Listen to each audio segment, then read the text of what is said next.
আফগানিস্তানে ভূমিকম্পে মৃতের সংখ্যা বেড়ে ৬০০রও বেশি, আহত আরও অনেকে। সংবাদ সংস্থা রয়টার্সের প্রতিবেদন সূত্রে খবর, গভীর রাতে আফগানিস্তানের উত্তর পূর্বে কুনার প্রদেশে ৬ মাত্রা কম্পন অনুভূত হয়। কোথাও কোথাও ধসে পড়েছে ঘরবাড়ি।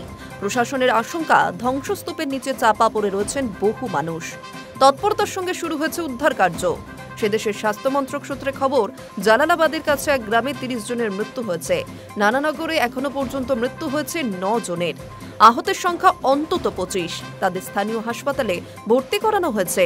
তবে আশেপাশের গ্রামগুলি মিলিয়ে নিহতের সংখ্যা শতাধিক ছাড়িয়ে যেতে পারে বলে আশঙ্কা। স্বাস্থ্য মন্ত্রকের মুখপাত্র শরাফত জামান বলছেন, যা মনে হচ্ছে হতাহতের সংখ্যা অনেক বেশি, কিন্তু অপেক্ষাকৃত দুর্গম এলাকাগুলিতে উদ্ধারকারী দলকে পৌঁছাতে বেশ বেগ পেতে হচ্ছে। তাই সঠিক সংখ্যা এখনো জানা যাচ্ছে না। উদ্ধার কাজ চলছে। পাকিস্তানের খাইবার পাখতুনখোয়া লাগোয়া সীমান্তবর্তী পাহাড়ি এলাকাগুলিতে ইতিমধ্যেই উদ্ধার কাজ শুরু হয়েছে।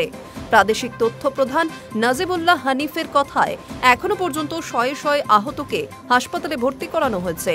তবে হতাহতের সংখ্যা আরও বাড়তে পারে। রয়টার্সের দাবি, ভূমিকম্পে মৃতের সংখ্যা ইতিমধ্যে ৬০০ ছাড়িয়ে গিয়েছে। আহতের সংখ্যাও অন্তত কয়েক হাজার বলে আশঙ্কা। রবিবার মধ্যরাতে ভারতীয় সময় অনুযায়ী রাত ১:৩০ প্রথমবার কেঁপে ওঠে Afghanistan. National centre for seismology তথ্য অনুযায়ী রিক্টার স্কেলে ভূমিকম্পের মাত্রা ছিল ৬.৩।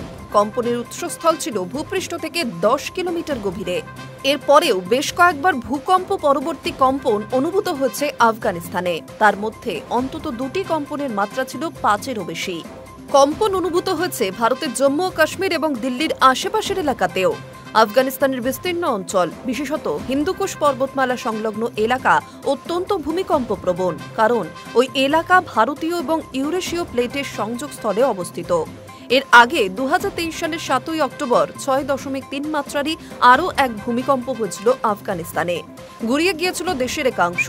তালিবান সরকারের তরফে জানানো হয়েছিল, মৃতের সংখ্যা ৪,০০০ ছাড়িয়ে গিয়েছে।